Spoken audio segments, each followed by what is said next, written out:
In the words of another Japanese legend who played in the A-League, it's fact. A lot of people disrespect that side of football. We need to push that all aside now. That's done, that conversation. And he said, I know the game, I had a stinker. I definitely do want to go overseas. Yep. As Jerry Seinfeld's mum once said, how can anyone not like him? I think he's very underrated because when you talk about the best defenders in the league, he's not the first name that comes to people's mind. Watch Kispe here. As he goes up, he just runs out the way. I got him in yesterday. Half of them are still pissed, but you know. Good on it. Very similar themes to Macca. Yeah, I think too. You did release something like a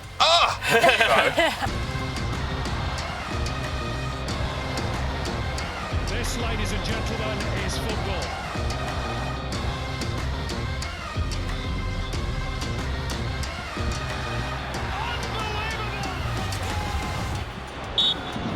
The final whistle goes, and Central Coast defeat Auckland FC for the first time in their history and hand the Premier's plate to Newcastle. They're nowhere near where they want to be. Where are the goals coming from? Sudden death football. Auckland FC against Melbourne City. Hall stands tall, and Auckland FC are through to another A-League men's semi-final in the most dramatic of circumstances. Even this game included, they're still in 90 minutes, they're struggling to find ways to win games, and that's the problem. And the cross is perfect! Adelaide equalise! It will all be decided at Cooper Stadium. You're a little bit negative, guys. I think you need to be a little bit more positive. We won last week. We drew this week. We win next week. It's into a final. In it comes the header and the opening goal. Straight down the middle. And he buries it to finish it. And there it is. Auckland are into the grand final of the Isuzu Ute A-League. Everyone wrote us off and, you know, we performed like that. For the 21st A-League Men's Grand Final. And for the first time outside Australia, we are all set for the big dance. Back in it comes. On the volley, Howison deflected! It's scrappy, but they won't mind. Auckland have the lead in the grand final. And it's over. They have put football on the map in the land of the long white cloud.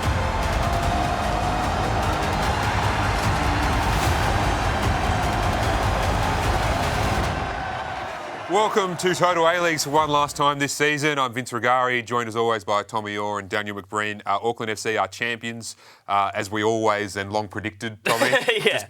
Saw that one coming from a long time ago. They just didn't make us look too good, that introduction, did it? But I'm glad I was away those 2 weeks. Yes. Enjoyed it over there, Macca? It was quality, yeah. They do everything right. It was quality. And I picked them from the very start of this season to win the grand final, so... Nice. Nostradamus over here. Good on you. Yeah, we're obviously going to dive in deep into the game and sort of wrap up the season on this week's episode. But to start with, we're going to go straight into an interview with the victorious coach, Steve Corica from Auckland FC, who joins us now. Steve, congratulations on the result and your third grand final win. How have the celebrations been?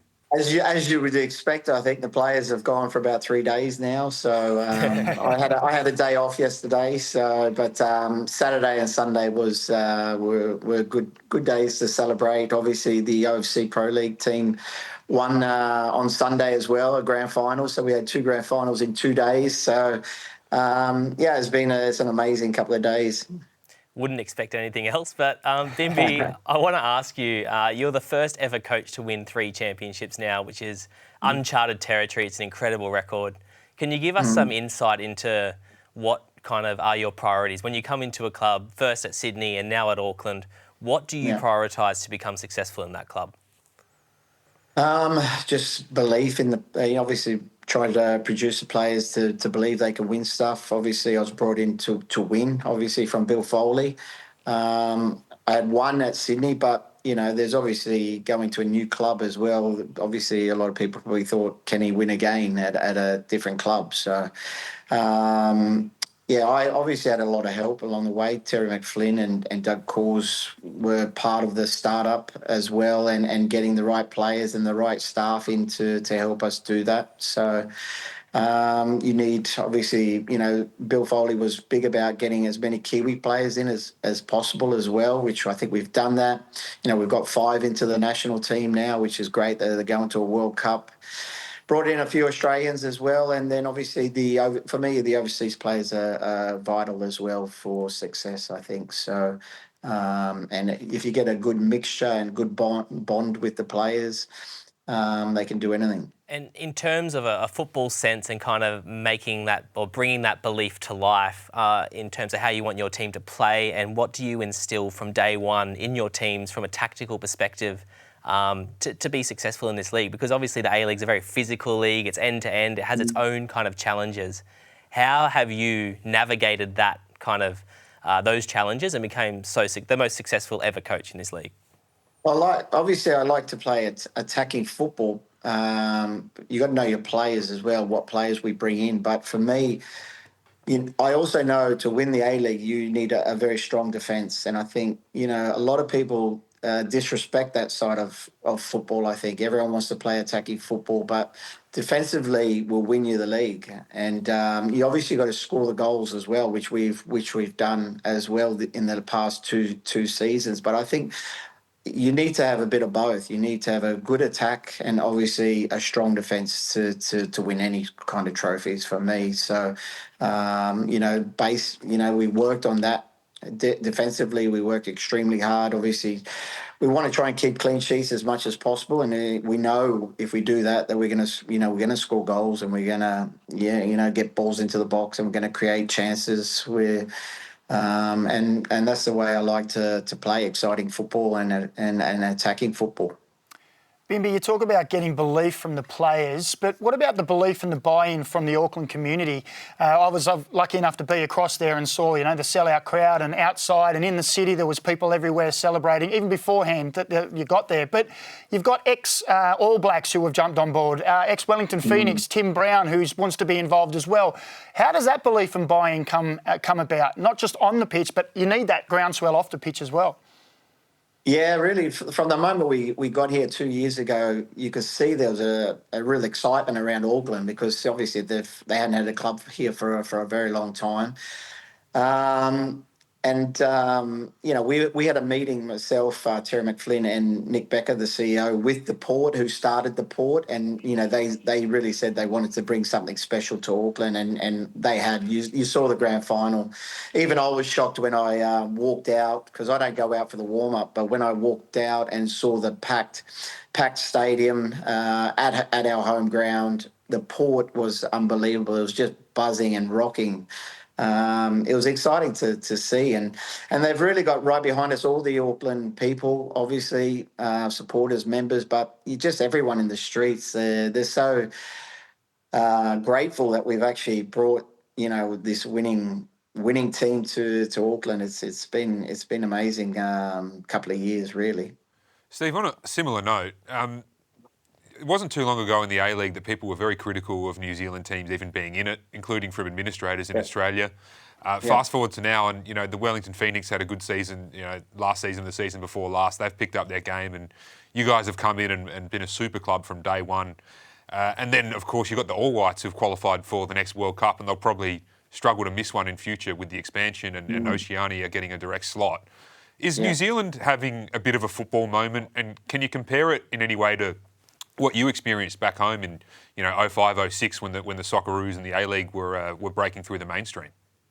Yeah, I think they are. Obviously, the World Cup is important for any player and country, I think. So for them to be involved this time, they haven't been in a World Cup for so long. And obviously the format is helping them this time round. So, that's important. Young kids will see that, the amount of Auckland shirts around here now in the streets is amazing, on kids especially. So they've got something to look up to now. They've got a team to try and get into, and hopefully one day that goes into the national team. And it's been a real buzz, I think, with that. Obviously the World Cup coming up as well. It's a real buzz around the city and just the whole nation at the moment. A lot of people told me when we came here that they like to put people down. Obviously, like sometimes like the Australians, they don't have that belief in winning, and I think we had to sort of make them believe that. Obviously, we had a whole new team, but, we had a lot of Kiwi players in that, and not a lot of them had played in the A-League anyway. But, it didn't start that well in pre-season. Obviously, we 2 years ago, we only won our first A-League game the week before the start of the season. And then from there, we've grown as a team, which is expected because, a startup team does take time and they get better over the course of the years. And, I think we've done that over the course of 2 seasons. Bimby, before the grand final, I asked you about the season before and when you lost to Victory, when we all thought you were overwhelming favourites to win the grand final. And you said 2 days later on the whiteboard was written grand final win. Well, you've done that now. What's on the whiteboard? If we spin that camera around, what's on the whiteboard for next season? Yeah, I'm just so proud of the boys actually because, we did obviously spoke about that. They were devastated after the semi-final last season. So then to obviously back up what we said at the start of the year and to win the grand final is amazing. Obviously, I spoke to them that we had our last day. I got them in yesterday. Half of them are still pissed, but good on it. Yeah, exactly right. We work extremely hard all season to get into this position and to win trophies, and they deserve it. They need to let their hair down and have fun and celebrate, and they've been all together, which is great. But I did say to them, obviously, we won the premiership in the first year. The second year we've won the grand final. It's obviously tough to keep doing that, but I suppose the only thing is in the third year is to win the double, mate. What about your future, Steve? What's your contract situation at the club, and how much longer do you think you want to stay there? Because in terms of the A-League now, there isn't really much that you haven't done. Is there an itch to test yourself elsewhere that you're keen to scratch soon? Yeah, there definitely is. I have 1 year left on my contract here in New Zealand, so next season. That was one of the reasons why I came here as well. Obviously, is something different from Sydney. Obviously, I needed to get away from that sort of. I've been at Sydney for 19 years. I needed to start something fresh. So that was a big. It was exciting for me to do.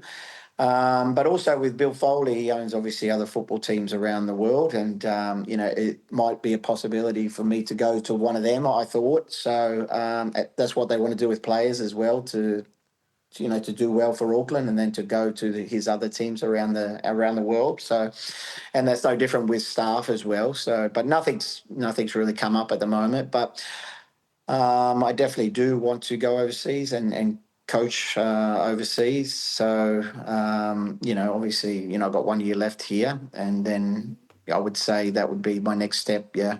Well, Bimby, with all your success in the A-League, I'm sure if you do make that move overseas, it will be successful as well. But I've got to finish on a bit of a light note here. I just want to know, did Dan Hall actually make his recovery session that he was supposed to be going to?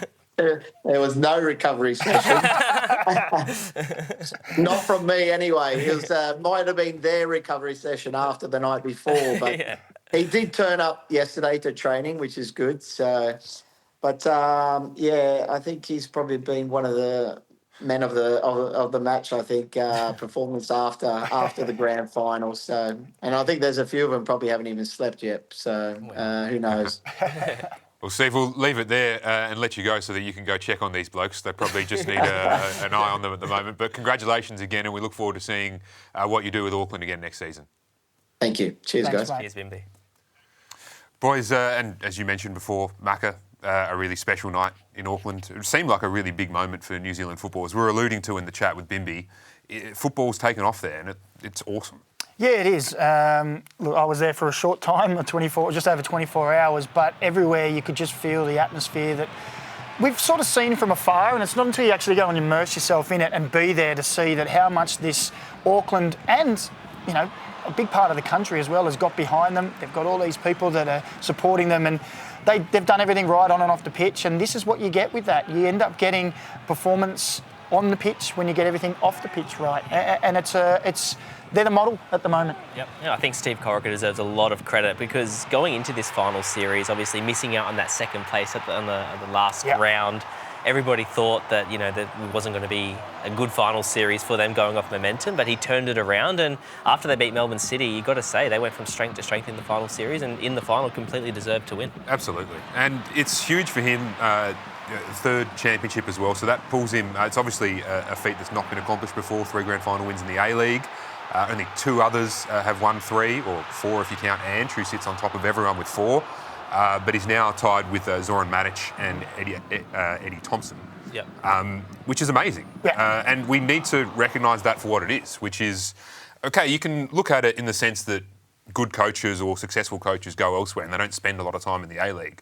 But still, he's done something that many people have had the chance to do and haven't done it. And as we've mentioned, Macca, people still knock him for... two of the titles came because you were coach at Sydney after Arnie, or Bill Foley's money. I think we need to push that all aside now. That's done, that conversation. Yeah. This guy's a really serious and very good coach. And there's one way that you can answer that is just go and have a look at his trophy cabinet. As a player, as an assistant coach, as a head coach at one club, now at another club with two trophies. Not only another club, a club that started with nothing, so build it from scratch. We've seen a couple of coaches in the A-League have to build clubs from scratch. Well, I don't think they could have asked for anything more. They said they want to win it in 3 years. Well, he's delivered early. And I think as well, you look at coaches who have been successful in the past in A-League era, the likes of Kevin Muscat, Arnie. I think when they were still in the A-League, they were pretty maligned as well. And it's only once they went overseas, people thought, oh, hold on a minute, they're actually really good coaches. And I think the same thing's going to happen with him. Guaranteed he'll go overseas and do well and be like, we always believed. Yeah, exactly. That's Australian football to a T, unfortunately. Macca, you are big on Dan Hall's performance. I mean, we know Cameron Howson got the medal for best on the field, and probably in a game like that, it was a pretty ugly game. The voters, you score the decisive goal, you sort of almost get it by default, but you would have had Dan Hall getting it, right? I would have had Dan Hall easy. For me, he was far and away the best player on the park.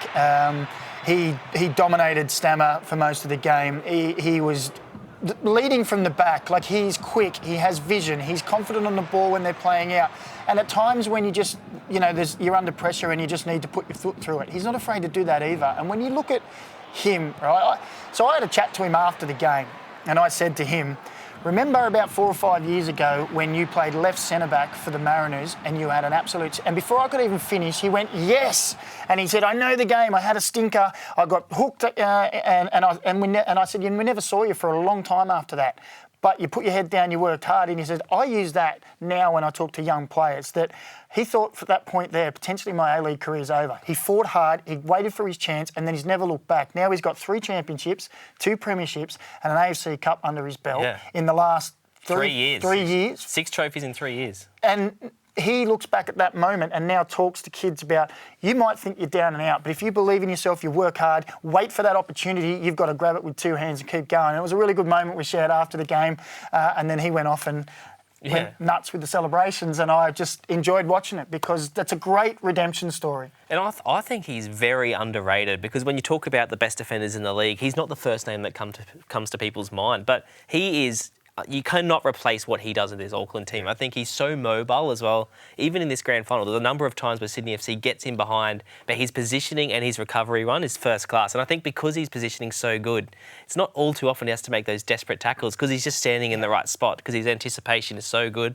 So for me, I think he's very underrated. And for me, if he continues on this trajectory and continues to improve year in, year out, I think he's a shout to potentially be a Socceroo one day. Definitely, agree.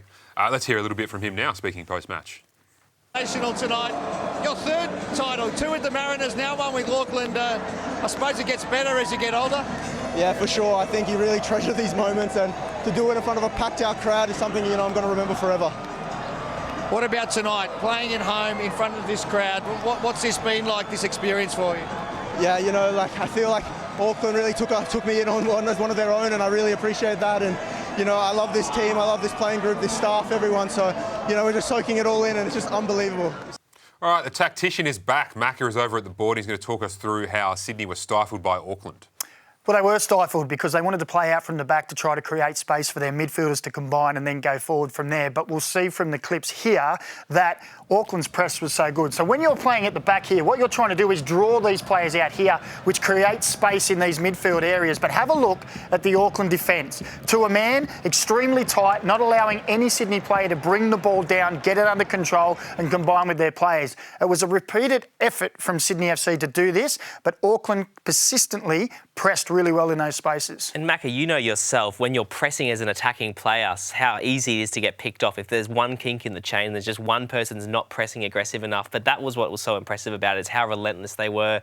Everybody was pressing with the knowledge that the guy behind them was doing the exact same thing. 100%. And you're right. One little person who just is off by a small moment is enough to ruin it all. But they had it down pat. They'd obviously worked very hard on this. Look again, high press here. Look at the bodies coming in. Okay, now you think, oh, maybe they're going to go the other way and get out with the space. But again, they're forced into a long ball. Pressure everywhere here again. It was just relentless in the opening moments for Sydney FC trying to play out and Auckland dominating them as it came forward. Macca, what do you do when you're Sydney in that situation? Your opposition is pressing so well. Is there anything they could have done better or should have done better? Well, you can always say that they could move the ball quicker, but the other option is you can play the ball in behind. Now, later on in the game, they started to do that. They were getting under pressure. The ball came to them, so they went to playing behind. But when Dan Hall and Pineacre were playing so well and marshalling Stamatolopoulos so well, it becomes like, well, what do we do? Let's see another example here of how Auckland press and why it was so hard for Sydney to get a foothold going forward in the game.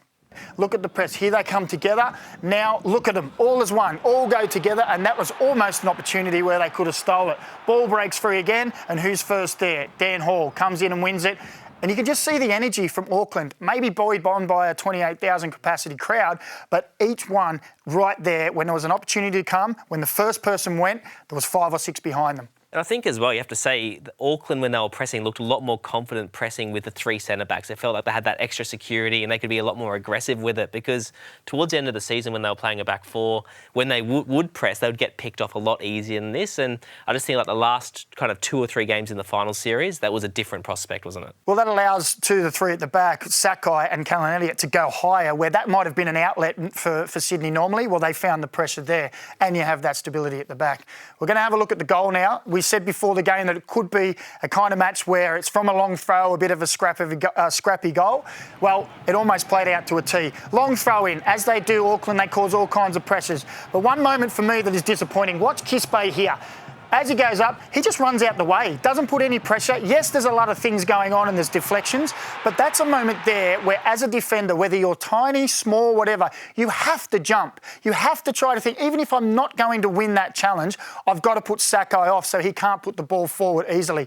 I think it was a scrappy goal, but that was a key moment there. Yeah, I completely agree. And I think that, you know, as a young player as well, an attacking player, it's obviously a part of the game he's not going to like doing, but it's something that is non-negotiable. And I think Patrick Kuznelba would be absolutely seething with that situation.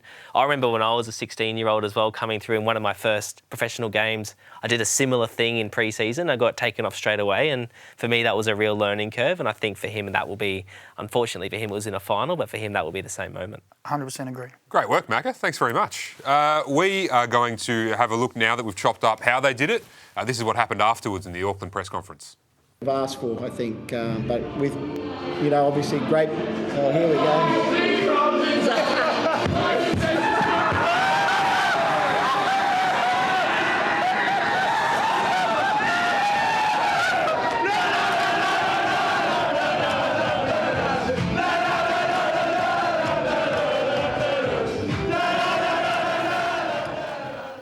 I don't think much has changed in the last few days from those scenes. I think they're still going. It's probably still cranking Free From Desire as well. Good on them, as they should. Yeah. A quick word on Sydney to finish off, boys.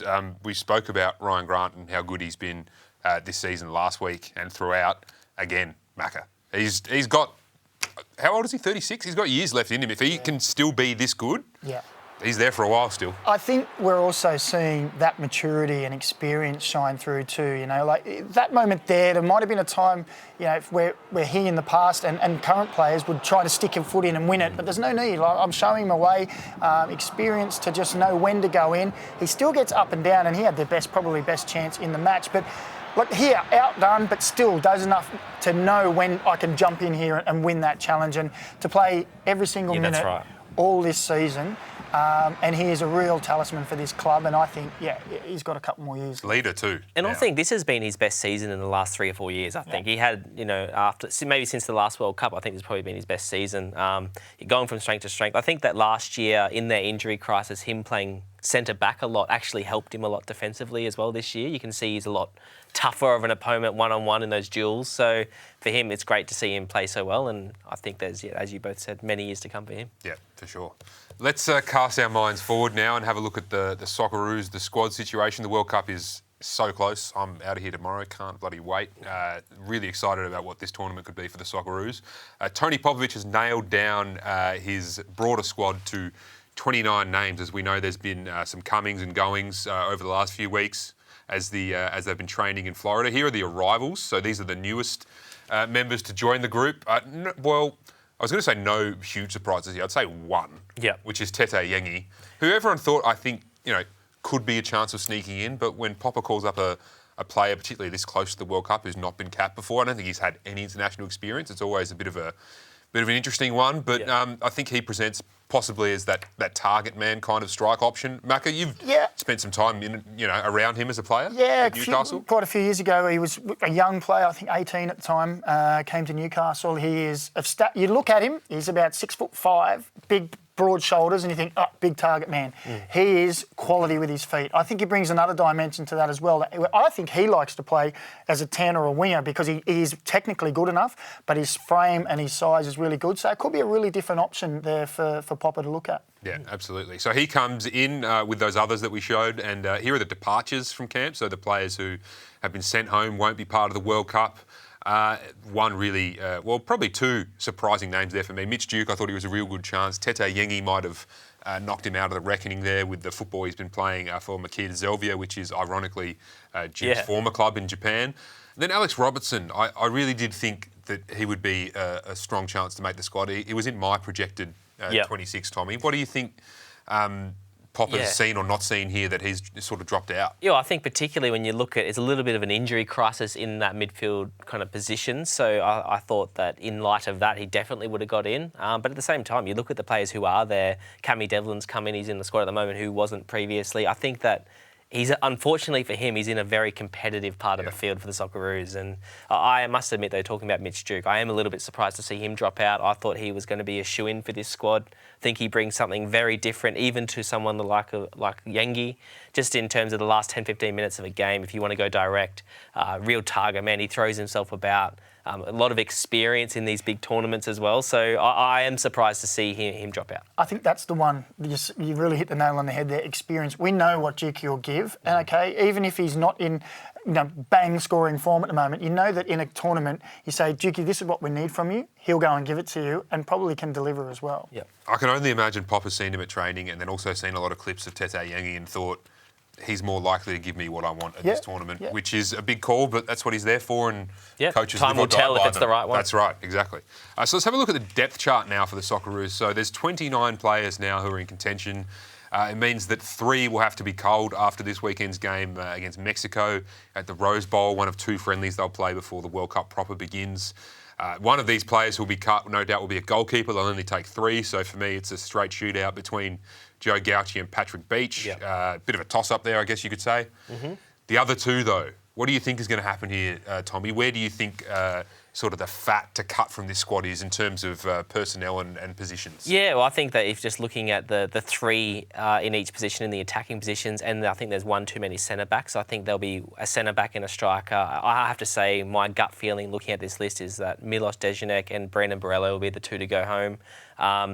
I mean, it would be Borrello. I think is a little bit fortunate given his club form to be in this position, but at the same time, he's clearly shown something at the training camp though. And he likes him. I think that he's always picked him in the team, and he's always brought him on for the last 20 minutes. He's full of energy. He's such a good athlete. You know what Brandon's going to give you. He didn't have a good season, that's for sure, but he obviously backs himself to be able to turn it around in this camp. So. I agree with you with the ones that probably are going to go home. Centre-back, I'm not too sure which one it could be. But I also think that when you look at that 9 position, if you've got Toure, and he does go with Yengi as well. We've also seen Iran Kunda play there as well. We've seen... Lecky can play there. Yeah, Lecky can play. So there's lots of depth in that front area. So I think that might be the case for Brandon, that he could be the unlucky one. Yeah, and he's just not different enough from the other players, whereas Yengi is. And I think Lecky coming back into the fold as well, that powerful runner, I think that was maybe what Borrello would have been had Lecky not been there. I think that also might not do him any favours as well. Yeah, I think so. All right, we're going to look at, you boys have put together teams of the season from the A-League, which I'm looking forward to criticising, insulting you for various decisions that you have or have not made. Macca, you can kick us off, please. All right, first off, I reckon I changed about 4 or 5 of these names as we went through. Daniel Wilmering, I'm going to say Daniel Wilmering, big shout out. He was in there, I took him out, but Rhyan Grant, the way that they went through to the grand final, De Vries for me has been one of the left back. Can you believe he was playing New Zealand sort of local league football not that long ago, and he's come into the league and he's doing this? It's crazy. It's crazy. Mark Natter has stepped up this season and have been a big reason why the Jets were defensively much sounder when he come in. Dan Hall, I've already waxed lyrical about him. Now, I've got Max Burgess as a 6. Ocon Engsler, there's been a lot of talk that why wouldn't he be in there. I just thought Max Burgess was the most energetic 6. He offered defence. He was good on the ball going forward. I just think the way that he came back from where he'd been last season, I just thought he was fantastic. Juan Mata, what do you say about him? Ethan Alligic has been great. And this is the front third. This is another one where I had players in and out, but I've eventually gone with Eli Adams. I think his goal in the semi-final summed it up for me and clinched it for him. Yep. Sammy Cosgrove, even though he didn't talk to me after the game on the grand final, he thanked me twice. I still picked him, and Jesse Randall's been fantastic. All right, Tommy, your go. What do you got? Yeah, very, very similar themes to Macca. What a rubbish team. I think our main differences are Atkinson at right back instead of Grant, Kikiana centre back, Vestrada, who I think dropped off towards the end of the season, but in finals again showed why he's so valuable. And I've got Clayton Taylor on the left wing instead of Jesse Randall. So I mean, yeah, you could. All these players you could. You know, you're umming and ahhing who was the right call, and this was one I chose. You could argue, like, Vestrada was another one I had in and out as well. Like, there's the depth. Fine margins. Yeah, it is. Yeah. It is. And sometimes you just flip that coin and see where it lands. That's right. Tell you what, Ocon and Burgess together might have been a really good midfield combination that Sydney could have had this season, but they chose not to, which is an interesting one. Ocon, it would have been pretty close in mine as well. Just goes to show that there's, you know, as you said, like a group that probably stands out. If you put them all on the bench, you'd have a pretty fantastic team with some options as well. Yeah. Well, I think, Alligic and Ocon were the two, what I was umming and ahhing about, and probably the two that were unlucky. But I think they were the 4 standout midfielders, Burgess, Vestrada, Ocon, Alligic. And that was the 4 I was tossing up between. Agree. No, Eze? I thought he was decent in a team that struggled overall, and Cosgrove had more chances than Eze did. And I think if you put Eze into that team or some others that were higher up the ladder, he would have scored more goals. I think you also sway towards players that when they're doing well and the team's doing well, because it becomes sort of a collective, and maybe you get a little bit biased in that respect because, I thought Eze was outstanding this season as well. Yeah. Well, no one will have any arguments about Juan Mata making the team of the season. He was absolutely fantastic. Here's some of what he had to say after winning the Johnny Warren Medal. The Johnny Warren Medal winner for season 2025-2026 is...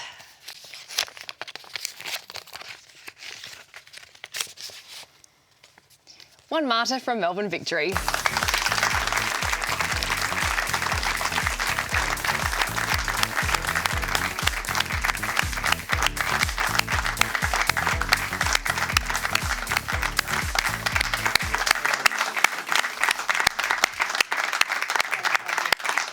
Bring it on in, Juan. Thank you. Juan, a huge congratulations, the MVP when it comes to what you did this season.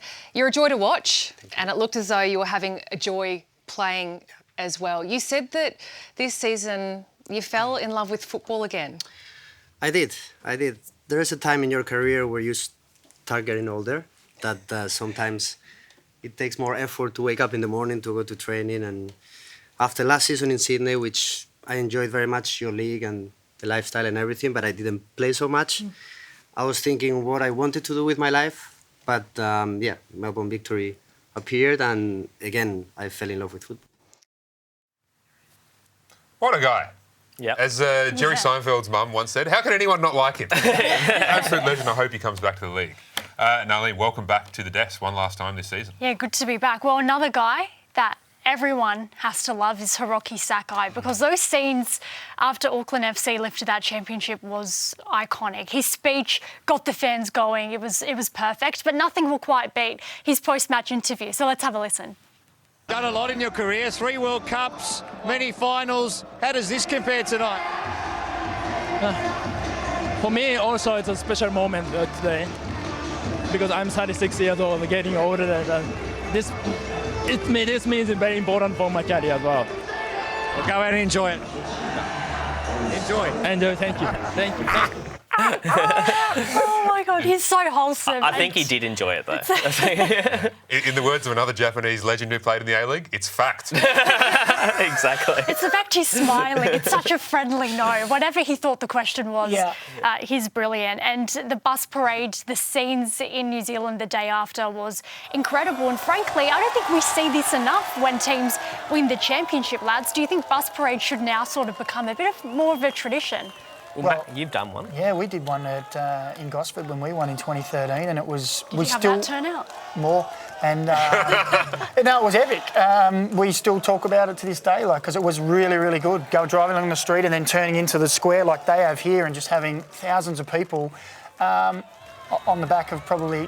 Yeah, that's what I was about to say. Look at the boys on the back of having a great time that night, which I saw them having a great time. It's just something that they'll never forget. It is truly... It sort of caps off the season wonderfully well to have that memory to finish it. And look at those pictures. What's not to like? And I think you said it before, Macca, about how well Auckland FC have done to kind of get community buy-in to their club, and this only feeds off that and fuels that. I think that everybody who was there and kind of felt part of the celebrations as well as fans is just going to want to feel that and experience that again. Vince, I thought that was you. Yes, actually. No. You're everywhere. Mate, what can I say? Yeah. There's something to be said for open top bus parades, though. I've seen a couple of, after the Brisbane Raw Salona era grand final wins, there were parades through the city. But all the players, I think, were on the back of utes. Oh, yeah. And they're all sort of like a whole bunch of utes. Typical Queensland. Yeah, I know. Very, in keeping with the culture of the location. But also just, I think it's much better when they're all in the back of one vehicle sort of situation. And, I hope we see more of it. Let's get the Isuzu utes out. That's what I want to see. Time for our moment of the season. Geez, there's a lot to choose from. Macca, kick us off. This was really, really hard. I think I've flipped and flopped on mine, but I had to go with the Premiers when Newcastle won it. Millsy, in his first year as a head coach, when they won the Australia Cup, and then they started a little slow in the A-League, and everyone started to say, well, the Australia Cup, they had an easy run, they're going to find it difficult with kids, and then they found their mojo, they stuck to their guns and delivered the first premiership in A-League history, and not only A-League history, in Australian football history for Newcastle. Hasn't been done, and Millsy in his first year did it. I think there was a lot of people that might have questioned whether it happened and would happen, even when we got 7-8 weeks into the season, and they've done a remarkable job. And it'll go down in the annals of history for sure in A-League. And I think it's not only the fact that they did it, but in such an entertaining fashion. I think they've been one of the most entertaining teams to ever play in the A-League. Yeah, exactly right. So for me, my one is very much off the back of that is the Eli Adams goal. Yeah, I think in that goal against Sydney FC, obviously it didn't have the happy ending that the club would have wanted, but just for as a moment, that and what it meant to the crowd and the celebrations and for him and the team, I mean, it was a goosebumps moment. Even just watching it now again on the screen, I get goosebumps. So it was absolutely incredible. And I think that's a A-League moment that you'll never forget. Well, I was on commentary in that one, and there's times when the crowd goes so ballistic that you just shut up. I know I had a giggle because it was what a goal, but sometimes when the crowd goes that mad, you just sit back and you just take it all in because it was, as far as sounds go, it was epic. Yeah. You did release something like and you weren't alone. You weren't alone. It was one of those, I think I might have mentioned it last week, the sort of goal that causes you to make an involuntary noise. Yeah, it's true. The best kind of goals. Yeah. As my moment of the season is as well, mine is the Juan Mata goal against Melbourne City. The instinctive sort of sees an opportunity, goalkeeper off his line and goes bang. I really, really, really hope he comes back to the league next season because he is such a class act in every way. And if he doesn't, or even if he does, one day we're going to look back and think, what the hell? Yeah. Sometimes I have that with Del Piero. Like, I still actually cannot believe he played in the league. Juan Mata's there or thereabouts in terms of greats of the game. And just the contours of his journey in the A-League came to the Wanderers. Sorry, Wanderers fans, for bringing it up again, but just wasn't used properly, disrespected, you could say, in some ways as well, in that sense. Many, many other foreigners would have just said, I'm out. This isn't working for me. Stuck around, seems like he wants to invest in a club, the league somehow, and is not just talk. He seems to be really keen. He's sort of bought into the Australian game, and it's like, Juan Mata's bought into our game. And he just seems to be a dude. Yeah. He is. Like, dead set, nicest guy ever. And I think that's exactly right. Like, I think most players, having experienced what he did at the Wanderers, would be pretty critical of them, but he refuses to be. He's a gentleman. Even he's very diplomatic in how he talks about that. So, agree with Vince. I hope he stays. Yep, I hope he does. Now, my moment of the season, it was this very iconic line from MacArthur's Harry Sawyer, plus a moment from this show as well. So let's have a listen. Talk me through the roller coaster of emotions, particularly in the late 45 minutes. Yeah, it was a tough game, but we knew that it would be. You know, it will come down to fine margins. They're a physical team, as everyone is saying, but tonight we were a bit more physical, I think. Troy didn't get his horse through the gates tonight. Troy is not a dude. One of the greatest lines from you, Vince. Troy's not a dude. Just incredible. The whole moment early on in the season, we just kept going back and forth with the historical references with Volcanis. It was just an incredible moment. And Troy's not a dude. That's one thing we learned. I will say there have been many dudes named Troy over the many years of our history. And some of them may have even owned horses too. I just don't think this specific one was. This is true. It's fact. No. Now, World Cup tips. Yeah. We are edging closer. From a Socceroos Well, from Socceroos, they're in pre-camp. How far do you think the Socceroos will go? Do you sense a round of 16? Obviously, the tournament format is different this time. You've got round of 32, more competition. So where do you see them finishing? Well, I think that's the big question, isn't it? The change of how it this year is. There's more teams in. There's third places getting through. So there's an extra round of 32 in the middle, which, you know, you could look at and say that makes it a little bit more difficult. But I think we have to aim and try and improve. Okay, if we can at least equal what we got last time, top 16. But if we can go better, why not? Yeah. We were having a discussion off air and saying, what do we think about this squad, player pound for pound, to last time? And I think we were in the general consensus that I think we've got some better players this time and we can expect more. And Popper seems like he wants to do that. So minimum round of 16 for me. I think I'm kind of conflicted because you look at our group and although there's no juggernaut in our group, we're not playing, last World Cup we had France in our group and you're thinking that's going to be a tough game. There's nobody of that stature, but every team in our group thinks the same, that they all think they're going to get through the group. So it's probably the most competitive group in terms of all teams, but I think we're going to do enough to get out of the group, and then from there, I'm hoping for a favourable draw.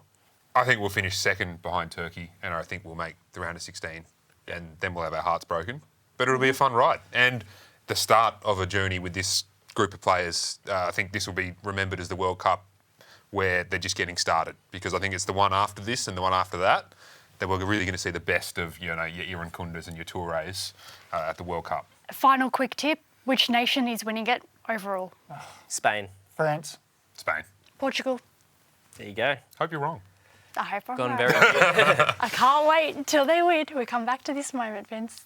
I'm sure you will. I have no doubt about it. Well, thank you again, Arlene. Thank you, boys. Thank you for everyone watching and behind the scenes of this show. Hopefully, we'll see you next season.